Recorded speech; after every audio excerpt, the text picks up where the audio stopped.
안녕하십니까? 고린도후서 97번째 시간, 교회의 거룩함을 지켜야 합니다. 교회의 거룩함을 지켜야 합니다 라는 제목으로 하나님 말씀 증거하도록 하겠습니다. 본문의 말씀 고린도후서 13장 1절부터 있는 말씀 함께 읽습니다. 내가 이제 세 번째 너희에게 갈 터이니 두세 증인의 입으로 말마다 확증하리라. 내가 이미 말하였거니와 지금 떠나 있으나 두 번째 대면하였을 때와 같이 전에 죄 지은 자들과 그 남은 모든 사람에게 미리 말하노니 내가 다시 가면 용서하지 아니하리라. 이는 그리스도께서 내 안에서 말씀하시는 증거를 너희가 구함이니 저가 너희를 향하여 약하지 않고 도리어 너희 안에서 강하시느니라. 성도는 교회의 거룩함을 지켜야 합니다. 여기서 말하는 거룩함이란 내게 익숙한 형식을 지키고 나와 다른 것이나 내가 모르는 것은 거부하는 것을 말하지 않습니다. 회개하지 않는 내 모습과 여전히 용서하지 않는 내 모습을 성령의 거룩한 전으로 용서하는 모습과 회개하는 모습으로 바꾸는 것이 거룩입니다. 그리고 혹 교회 안에서 성경의 원칙이 아닌 것이나 예수님이 계시지 않는 예배를 바꾸는 것이 거룩입니다. 그리고 하나님으로부터 멀어지게 하는 것이나 하나님을 바라보지 못하게 하는 성도의 태도를 바꾸고 개인의 교만함이 있다면 철저히 부수고 교만함으로부터 멀어지는 것이 거룩입니다. 바울은 고린도 교회의 거룩함을 위해 단호하면서도 항상 거룩한 자세를 잃지 않았습니다. 오늘 바울을 통해 우리가 가져야 할 단호하면서도 거룩한 태도를 함께 살펴보도록 하겠습니다. 첫 번째는 죄와 죄인에 대한 신중함이 있어야 합니다. 1절입니다. 내가 이제 세 번째 너희에게 갈 터이니 두세 증인의 입으로 말마다 확증하리라. 죄와 죄인에 대한 신중함이 거룩함입니다. 성도는 다른 사람을 향하여 함부로 판단하거나 내 생각과 다른 것이기 때문에 정죄해서는 안 됩니다. 바울은 고린도 교회의 영적 타락이라는 심각한 죄를 보고서도 신중하게 여러 번 교회를 방문하며 세세히 교회를 살피고 교회를 향해 사랑으로 권면했습니다. 그리고 여러 명의 증인을 통해 다시 확인하며 되도록 그들의 입장과 환경을 살피며 관대히 권면하는 신중함을 보였습니다. 그것으로 인해 바울 자신은 우유부단하며 소심한 사람으로 보여져 사람들에게 조롱받기까지 했습니다. 그러나 바울은 사람으로 누군가를 판단하고 그의 죄를 이야기하는 것에 대해 지극히 신중하면서도 조심스러운 태도를 바꾸지 않았습니다. 이것이 바울의 거룩함이며 성도가 마땅히 가져야 할 거룩입니다. 사람들은 너무 쉽게 소문과 또 눈에 보이는 것만으로 사람을 판단하고 정죄할 때가 있습니다. 이것은 거룩하지 않은 것입니다. 성도는 사람을 판단함에 있어 거룩하고 신중해야 합니다. 미숙하게도 교회의 법과 질서와 형식을 먼저 내세우는 일은 없어야 합니다.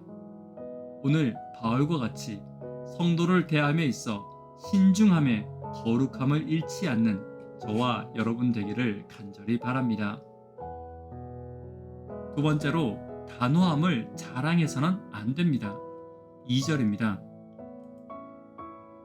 내가 이미 말하였거니와 지금 떠나 있으나 두 번째 대면하였을 때와 같이 전에 죄 지은 자들과 그 남은 모든 사람에게 미리 말하노니 내가 다시 가면 용서하지 아니하리라. 바울은 여전히 회개하지 않는 성도와 교회를 향해 어떤 징계와 어떤 처벌을 내릴지는 말하지 않지만 매우 단호할 것을 말하고 있습니다. 그러나 여기서 중요한 것은 바울은 여러 번 그 성도들을 권고하고 특히 사랑으로 기도하며 자신이 그들에게 거울이 될 만한 모본을 보여 주었다는 것입니다. 특별히 본문을 해석하는 말씀들에는 바울이 얼마나 여러 번 그리고 간곡하게 그들에게 회개할 것을 권유하며 때로는 강하게 그리고 부드럽게 권고하고 찾아갔음을 말하고 있습니다. 정죄하는 것은 쉽습니다. 그리고 단호한 것도 어려운 것이 아닙니다. 마치 어떤 성도들은 정죄하고 단호한 것을 자랑처럼 말하고 단호한 것이 그들의 책임처럼 말합니다. 그러나 단호한 것은 쉬운 것입니다. 단호함이 책임이 되기 위해서는 그에 맞는 의무를 반드시 가져야 합니다. 다시 말해 정죄와 단호함에는 그에 맞는 책임과 의무가 분명히 존재한다는 것입니다.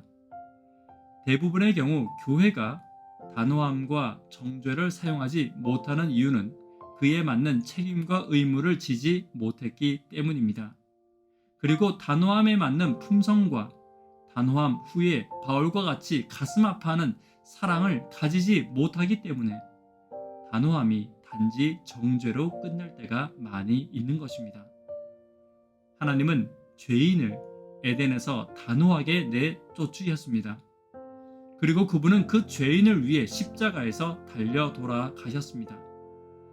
이것이 성경이 말하는 단호함과 함께하는 거룩이며 정죄하는 자의 책임과 의무입니다.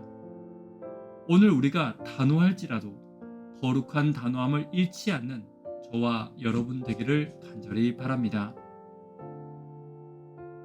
세 번째, 성도의 입술에는 늘 예수님이 계셔야 합니다. 3절입니다.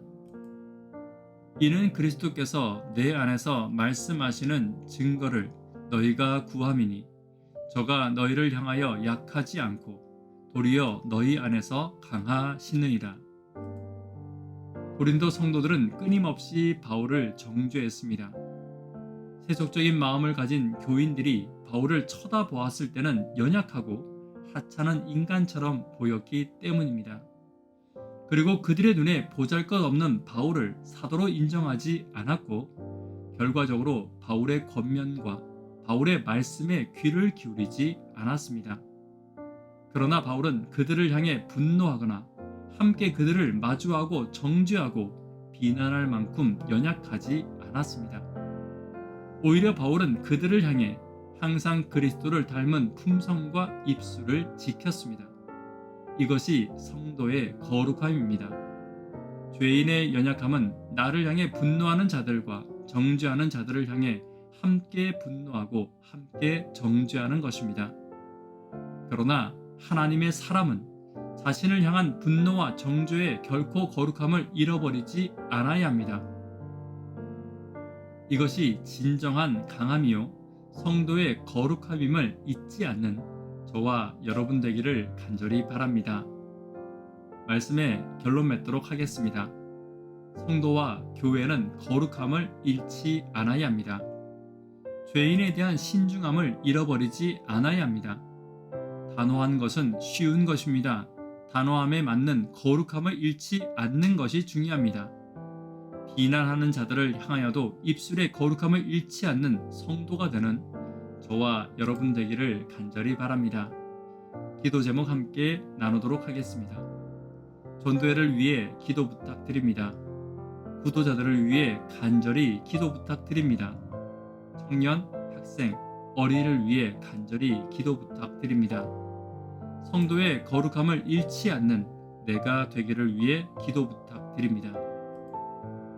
이 시간 개인적으로 기도하도록 하겠습니다. 감사합니다.